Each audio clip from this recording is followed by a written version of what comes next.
Bonjour et bienvenue dans cette nouvelle vidéo où on va parler du fonctionnement des crypto-monnaies.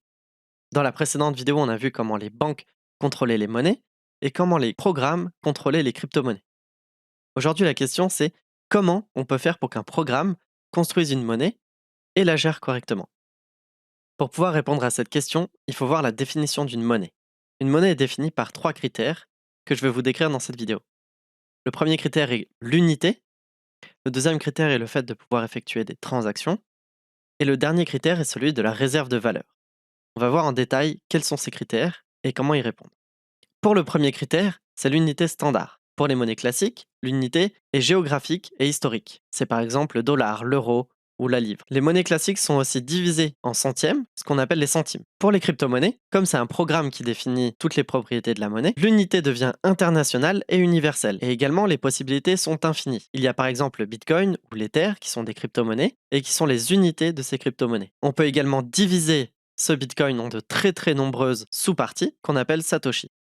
Le deuxième critère est celui des transactions. C'est lorsqu'une entité A va donner à une entité B une somme d'argent. Jusqu'à aujourd'hui, on a toujours utilisé une entité tierce ou un intermédiaire. Cet intermédiaire se présente sous la forme d'une banque, d'une entreprise ou d'une personne comptable. C'est cette entité tierce qui va valider ou refuser la dite transaction. C'est également cette entité tierce qui va vérifier que la personne A a bien les fonds et que la personne B a bien reçu les fonds.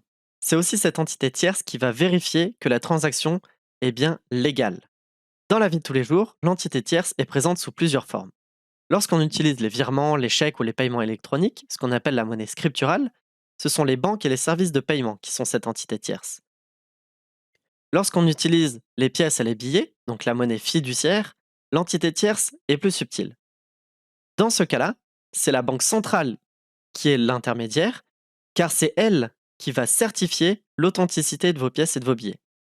Qu'en est-il pour les crypto-monnaies? Les crypto-monnaies utilisent une nouvelle technologie qui s'appelle la blockchain.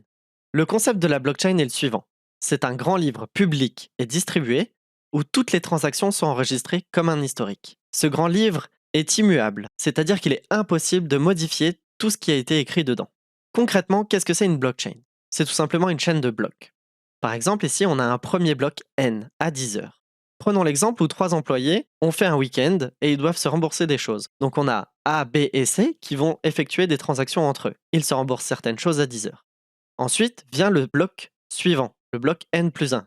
Celui-ci est à 11 heures. Les horaires sont arbitraires, cela dépend de chaque blockchain. À 11 heures, la personne B donne à la personne A 100 euros. C'était peut-être une dette qui devait lui rembourser. Ensuite vient le bloc N plus 2 à midi. Et là, c'est l'employeur E de ses trois collègues qui va verser leur salaire à midi. On a donc les transactions correspondantes. Dans la réalité, à quoi ça ressemble? Eh bien, il existe des explorateurs de blockchain pour la parcourir, donc pour lire ce livre, et aller voir qu'est-ce qui s'est passé, qui a fait quoi. Des sites internet permettent de le faire, avec des interfaces utilisateurs très accessibles, comme ce que je vous montre ici. Là, on a donc le numéro du bloc, la date et l'heure du bloc, le nombre de transactions dans ce bloc. Ici, on peut voir aussi les blocs suivants, 988, 989, etc., quelques secondes plus tard, avec des transactions différentes. Si on clique sur le nombre de transactions, le site internet nous envoie sur le détail des transactions présentes dans ce bloc. Voici un exemple de transaction dans un bloc. Ici, on voit plusieurs colonnes. La première, le hash, est en fait un identifiant de la transaction. Comme ça, on peut la retrouver avec un lien. La deuxième colonne, le bloc, c'est donc le bloc dans lequel se trouve cette transaction. On a ensuite l'heure et la date, puis on a l'expéditeur et le receveur de cette transaction. Ici, ce sont des chiffres arbitraires qui représentent en fait une personne ou une entité. On a ensuite la colonne suivante qui est la valeur transférée. Ici, en Ethereum, ETH, c'est donc l'unité dont j'ai parlé au début. Puis la dernière colonne est les frais payés pour cette transaction. Quelles sont donc les différences entre une transaction de crypto-monnaie et une transaction de monnaie classique? On a toujours notre personne A qui veut donner de la monnaie à la personne B, mais que devient l'entité tierce? Ici, c'est la blockchain qui va remplacer cette entité tierce. C'est ce qu'on appelle la décentralisation. Comment la blockchain peut décentraliser un service?